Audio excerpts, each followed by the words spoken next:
स्वागत है हमारे YouTube चैनल पर। दोस्तों, मैं आप लोगों के बीच पुनः एक बार बायोलॉजी का 1000 VVI ऑब्जेक्टिव सीरीज को आगे बढ़ाते हुए ये बायोलॉजी का क्लास नंबर 7 लेकर आया हूँ। इससे पहले हम लोग बायोलॉजी का 6 क्लास कर चुके हैं, तो जो लोग उस वीडियो को नहीं देखे वो कृपया जा करके देख लें, उसका प्लेलिस्ट बना हुआ है। तो दोस्तों, मैं आप लोगों के लिए बता दूँ, यदि आप लोग इस चैनल पर नए हैं तो कृपया चैनल को सब्सक्राइब करें और ज़्यादा से ज़्यादा अपने मित्रों के बीच शेयर करें। तो चलिए फ्रेंड, आज के क्लास हम लोग स्टार्ट करते हैं। तो आज का ये हमारा प्रश्न नंबर 1 है कि आवृत्त बीजों पौधों के भ्रूणपोष में गुणसूत्रों की सूत्र गुणता क्या है। तो इस प्रश्न का आपका सही जवाब हो जाएगा ऑप्शन नंबर सी 3n, यानी कि आवृत्त बीजी पौधों के भ्रूणपोष में गुणसूत्रों की सूत्र गुणता 3n होती है। तो चलिए फ्रेंड, हम लोग अगले प्रश्न नंबर 2 को देखते हैं। प्रश्न नंबर 2 है हमारा, युग्मक सामान्यतः किस प्रकार के होते हैं। तो ऑप्शन आपके पास दिया हुआ है। तो इस प्रश्न का आपका सही जवाब हो जाएगा ऑप्शन नंबर ए, हैप्लायड, यानी कि एक गुणक, यानी कि युग्मक जो आपका वो सामान्यतः एक गुणक या हैप्लायड होता है। तो चलिए फ्रेंड, अब हम लोग अगले प्रश्न नंबर 3 को देखते हैं। प्रश्न नंबर 3 है हमारा कि काजू निम्नलिखित में से कैसा फल कहलाता है। तो इस प्रश्न का आपका सही जवाब हो जाएगा ऑप्शन नंबर सी, नट, यानी कि काजू जो है वो एक प्रकार का नट फल है। तो चलिए फ्रेंड, अब हम लोग अगले प्रश्न नंबर 4 है हमारा, जब संतति की उत्पत्ति एकल जनक द्वारा होती है तब यह क्या कहलाता है। तो इस प्रश्न का आपका सही जवाब हो जाएगा ऑप्शन नंबर बी, अलैंगिक जनक, यानी कि जब किसी संतान की उत्पत्ति एकल जनक के द्वारा होता है तो उसको क्या कहते हैं, अलैंगिक जनक कहते हैं। तो चलिए फ्रेंड, हम लोग अगले प्रश्न नंबर 5 को देखते हैं। तो प्रश्न नंबर 5 है हमारा, निम्नलिखित में से कौन सा जंतु उभयलिंगी नहीं है। तो ये घरेलू मक्खी जो आपका वो एक उभयलिंगी प्राणी नहीं है, बाकी सब ये जो ऑप्शन दिया हुआ केंचुआ, उसके बाद फीता कृमि और जोंक, ये सभी जो है उभयलिंगी प्राणी है, लेकिन घरेलू मक्खी जो वो आपका उभयलिंगी प्राणी नहीं है। तो चलिए फ्रेंड, हम लोग अगले प्रश्न नंबर 6 को देखते हैं। प्रश्न नंबर 6 हमारा, स्त्री दल चक्र पुष्पों में बना है। तो इस प्रश्न का आपका सही जवाब हो जाएगा ऑप्शन नंबर डी, उपरोक्त सभी से, यानी कि स्त्री दल पुष्प जो है वो आपका स्टिग्मा, स्टाइल और ओवरी, इन तीनों से बना होता है। तो चलिए फ्रेंड, हम लोग अगले प्रश्न नंबर 7 को देखते हैं। प्रश्न नंबर 7 है हमारा, भ्रूणपोष वाले बीजों को क्या कहा जाता है, यानी कि भ्रूणपोष वाले बीजों को क्या कहते हैं। तो इस प्रश्न का आपका सही जवाब हो जाएगा ऑप्शन नंबर डी, एंडोस्पर्मिक, यानी कि एंडोस्पर्मिक जो है उसको भ्रूणपोष वाला बीज कहते हैं। तो चलिए फ्रेंड, अब हम लोग अगले प्रश्न नंबर 8 को देखते हैं। प्रश्न नंबर 8 है हमारा, अगुणित भ्रूणपोष निम्नलिखित में से किसकी विशेषता है, यानी कि अगुणित भ्रूणपोष किसकी विशेषता है। तो ये आपका हो जाएगा सही जवाब इसका अनावृत बीजी, यानी कि ऑप्शन नंबर बी, अनावृत बीजी। तो चलिए फ्रेंड, अब हम लोग अगले प्रश्न नंबर 9 को देखते हैं। प्रश्न नंबर 9 है हमारा, किस फल का बीज चोल खाया जाता है। तो इस प्रश्न का आपका सही जवाब हो जाएगा ऑप्शन नंबर डी, इनमें से सभी, यानी कि जायफल, लीची और शरीफा, इन सभी का बीज चोल खाया जाता है। अगला प्रश्न है आपका प्रश्न नंबर 10। प्रश्न नंबर 10 है, एनीमोफिली नामक परागण किसके द्वारा होता है। ऑप्शन आपके पास दिया हुआ है, चिड़िया, चमगादड़, घोंघा, हवा। तो इस प्रश्न का आपका सही जवाब हो जाएगा ऑप्शन नंबर डी, हवा। तो चलिए फ्रेंड, अब हम लोग अगले प्रश्न नंबर 11 को देखते हैं। प्रश्न नंबर 11 है आपका, एक स्वस्थ महिला के पूरा जीवन काल में उत्पन्न कुल अंडों की संख्या होती है। ऑप्शन आपके पास है 4440 और 365। तो इस प्रश्न का आपका सही जवाब हो जाएगा ऑप्शन नंबर बी, 400, यानी कि एक स्वस्थ महिला जो है वो अपने जीवन काल में 400 अंडे उत्पन्न कर सकती है। तो चलिए फ्रेंड, अब हम लोग अगले प्रश्न नंबर को शुक्राणु के शीर्ष पर एक टोपी नुमा संरचना पाई जाती है, उसे क्या कहते हैं। ऑप्शन है आपके पास एक्रोसोम, मेसोसोम, एपिसोम, स्फेरोसोम। तो इस प्रश्न का आपका सही जवाब हो जाएगा ऑप्शन नंबर ए, एक्रोसोम। अगला प्रश्न है आपका प्रश्न नंबर 13। प्रश्न नंबर 13 है, सटोली कोशिकाएं पाई जाती है। ऑप्शन आपके पास दिया है, यकृत, विरेचन में, अंडाशय में या फिर अग्नाशय ग्रंथि में। तो इस प्रश्न का आपका सही जवाब हो जाएगा ऑप्शन नंबर बी, विरेचन में, यानी कि सटोली कोशिकाएं जो है वो आपका विरेचन में पाई जाती है। तो चलिए फ्रेंड, अब हम लोग अगले प्रश्न नंबर 14 को देखते हैं। प्रश्न नंबर 14 है कि ग्राफियन फॉलिकल पाए जाते हैं। ऑप्शन आपके पास मानव के थायराइड में, ऑप्शन बी है आपके पास मादा मानव के अंडाशय में, अगला ऑप्शन है आपके पास मेढक के अंडाशय में, या फिर खरगोश के वृषण में। तो इस प्रश्न का आपका सही जवाब हो जाएगा ऑप्शन नंबर बी, मादा मानव के अंडाशय में, यानी कि ग्राफियल फॉलिकल जो है वो आपका मादा मानव के अंडाशय में पाया जाता है। तो चलिए फ्रेंड, अब हम लोग अगले प्रश्न नंबर 15 को देखते हैं। प्रश्न नंबर 15 है हमारा, गैमीट निर्माण को कहते हैं। ऑप्शन आपके पास दिया है गैमीटोजेनेसिस, ऑप्शन बी है आपके पास साइटोकाइनेसिस, ऑप्शन सी आपके पास स्पेरोजेनेसिस, ऑप्शन डी आपके पास मियोसाइट। तो इस प्रश्न का आपका जो सही जवाब हो जाएगा वो हो जाएगा ऑप्शन नंबर ए, यानी कि गैमीटोजेनेसिस। तो चलिए फ्रेंड, अब हम लोग अगले प्रश्न नंबर 16 को देखते हैं। प्रश्न नंबर 16 हमारा, जनसंख्या अधिक होने से क्या होता है। ऑप्शन आपके पास दिया हुआ, प्रति व्यक्ति आयु कम हो जाएगी, प्रति व्यक्ति आयु ज़्यादा हो जाएगी, या फिर जनसाधारण का स्वास्थ्य इच्छा हो जाएगा, या उपयुक्त में से सभी। तो इस प्रश्न का जो आपका सही जवाब हो जाएगा वो होगा ऑप्शन नंबर ए, यानी कि जनसंख्या अधिक होने से प्रति व्यक्ति आय कम हो जाएगी। यहाँ पे आय होगा, मिसप्रिंट हुआ है, आयु नहीं होगा बल्कि यहाँ पे आय हो जाएगा, यानी कि जनसंख्या वृद्धि के कारण जो प्रति व्यक्ति आय की कमी हो जाएगी। तो चलिए फ्रेंड, अब हम लोग अगले प्रश्न नंबर 17 को देखते हैं। प्रश्न नंबर 17 हमारा, बढ़ रही मानव भ्रूण का पहला संकेत क्या है। ऑप्शन आपके पास दिया हुआ है भ्रूण के आंदोलन, या फिर स्टेथोस्कोप द्वारा हृदय ध्वनि को सुनकर, या अंगों का विकास, या इनमें से कोई नहीं। तो इस प्रश्न का जो आपका सही जवाब हो जाएगा वो हो जाएगा ऑप्शन नंबर बी, यानी कि स्टेथोस्कोप द्वारा हृदय ध्वनि को सुनकर। चलिए फ्रेंड, अगला प्रश्न नंबर 18 को देखते हैं।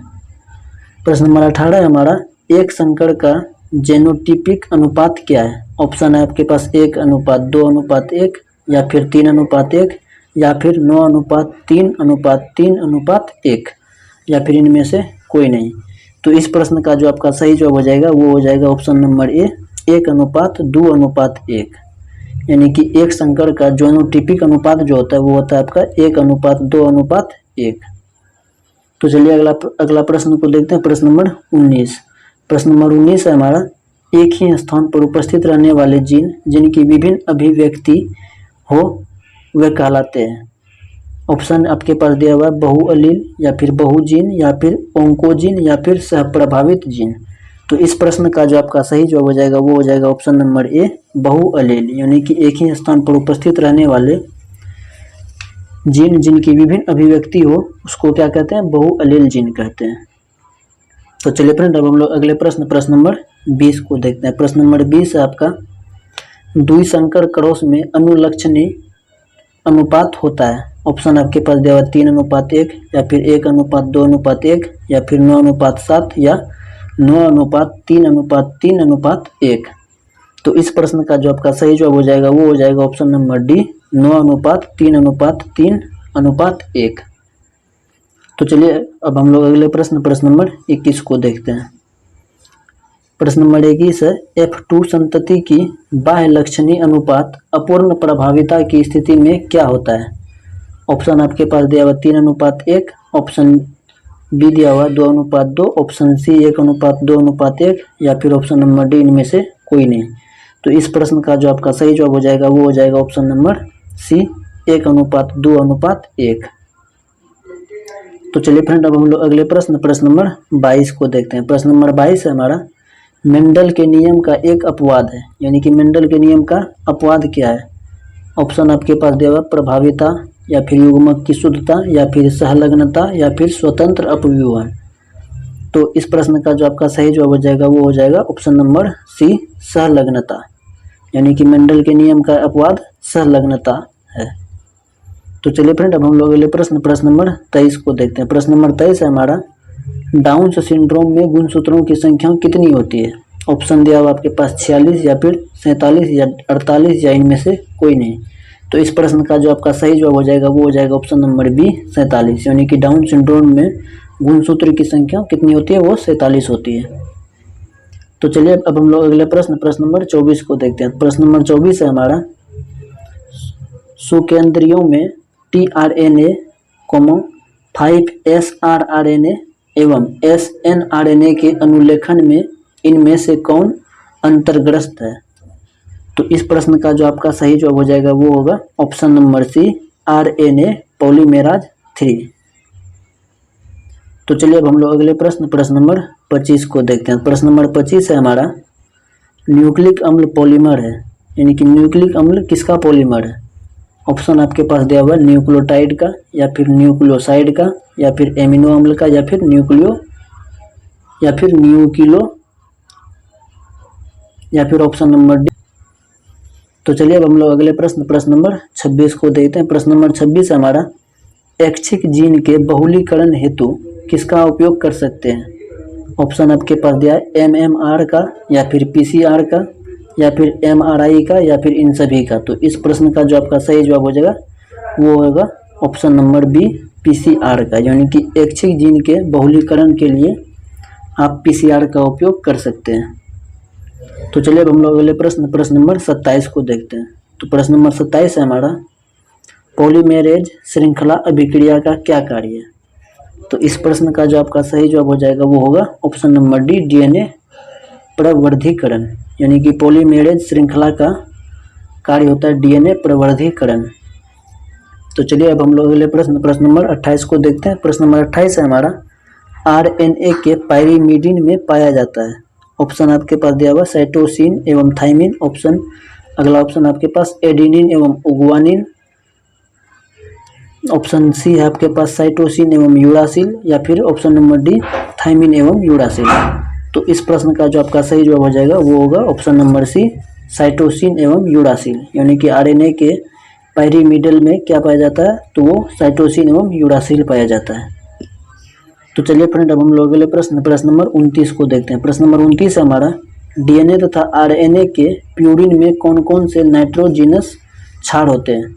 ऑप्शन आपके पास दिया हुआ एडेनिन, या फिर गुआनिन, या फिर ए एवं बी दोनों, या फिर साइटोसिन। तो इस प्रश्न का जो आपका सही जवाब हो जाएगा वो होगा ऑप्शन नंबर सी, ए एवं बी दोनों, यानी कि DNA तथा RNA के प्यूरिन में जो नाइट्रोजिनस पाया जाता है वो होता है गुआनिन और एडेनिन, ये दोनों पाया जाता है। तो चलिए फ्रेंड अब हम लोग अगले प्रश्न नंबर 30 को देखते हैं। प्रश्न नंबर 30 है हमारा, कार्बनिक या जैविक विकास से पूर्व रासायनिक विकास हुआ था, इसकी अवधारणा किसके द्वारा दी गई? ऑप्शन आपके पास दिया हुआ HIV, ऑप्शन आपके पास दिया हुआ AI ओपेरिन तथा JBS हेल्डेन द्वारा, या फिर चार्ल्स डार्विन द्वारा, या फिर आर्हेनियस द्वारा, या फिर बपिटस्ट लेमार्क द्वारा। तो इस प्रश्न का जो आपका सही जवाब हो जाएगा वो होगा option number A, AI Oparin तथा JBS हेल्डेन के द्वारा। तो चलिए फ्रेंड अब हम लोग अगले प्रश्न नंबर 31 को देखते हैं। प्रश्न नंबर 31 है हमारा, मनुष्य निम्नलिखित में से किस ऑर्डर तथा किस कुल का सदस्य है? ऑप्शन आपके पास दिया हुआ है एंथेरोपोइडी तथा पोंगिडी, अगला ऑप्शन आपके पास प्राइमेटस तथा पोंगिडी, ऑप्शन सी आपके पास प्राइमेटस तथा होमिनिडी, या फिर इनमें से कोई नहीं। तो इस प्रश्न का जो आपका सही जवाब हो जाएगा वो होगा ऑप्शन नंबर सी, प्राइमेटस तथा होमिनिडी के द्वारा जुड़ा होता है। तो चलिए फ्रेंड अब हम लोग अगले प्रश्न नंबर 32 को देखते हैं। प्रश्न नंबर 32 है हमारा, पादपों तथा जंतुओं के बीच की कड़ी किसे माना जाता है? तो पादप तथा जंतु के बीच की कड़ी युगलिना को माना जाता है। चलिए फ्रेंड अब हम लोग अगले प्रश्न नंबर 33 को देखते हैं। प्रश्न नंबर 33 है हमारा, फाइलेरिया रोग का वाहक है। तो फाइलेरिया रोग का जो वाहक होता है वो होता है मादा क्यूलेक्स मच्छर, यानी कि मादा क्यूलेक्स मच्छर जो वो फाइलेरिया को एक जगह से दूसरे जगह, एक मनुष्य से दूसरे मनुष्य में पहुंचाने का काम करती है। तो चलिए फ्रेंड अब हम लोग अगले प्रश्न नंबर 34 को देखते हैं। प्रश्न नंबर 34 है हमारा, इनमें से कौन सी बीमारी आपका प्रत्योजक द्वारा उत्पन्न होता है? अगला प्रश्न को चलिए फ्रेंड अब हम लोग अगले प्रश्न और आज का ये हमारा आखिरी प्रश्न है, प्रश्न नंबर 35। तो प्रश्न नंबर 35 है हमारा, ट्रिपल एंटीजन टीका का उपयोग नहीं होता है, तो इस नहीं किया जाता है, और बाकी सभी के लिए किया जाता है, यानी कि डिप्थेरिया के लिए भी, पेट्रियोसिस के लिए भी, और उसके बाद टेटनस के लिए भी। यानी कि ट्रिपल एंटीजन नामक का जो टीका होता है वो केवल टाइफाइड के लिए यूज नहीं होता, बाकी डिप्थेरिया के लिए भी यूज होता है, और पेट्रियोसिस के लिए भी होता है, और उसके बाद टेटनस के लिए भी आप उसको यूज कर सकते हैं।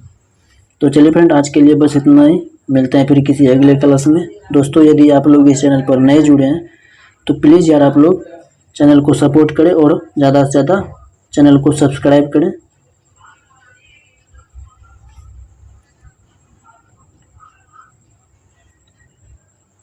तो चलिए फ्रेंड, आज के लिए बस इतना ही, मिलते हैं फिर किसी अगले क्लास में। यदि आप लोग इस चैनल पर नए जुड़े हैं तो कृपया चैनल को सब्सक्राइब करें और ज़्यादा से ज़्यादा शेयर करें।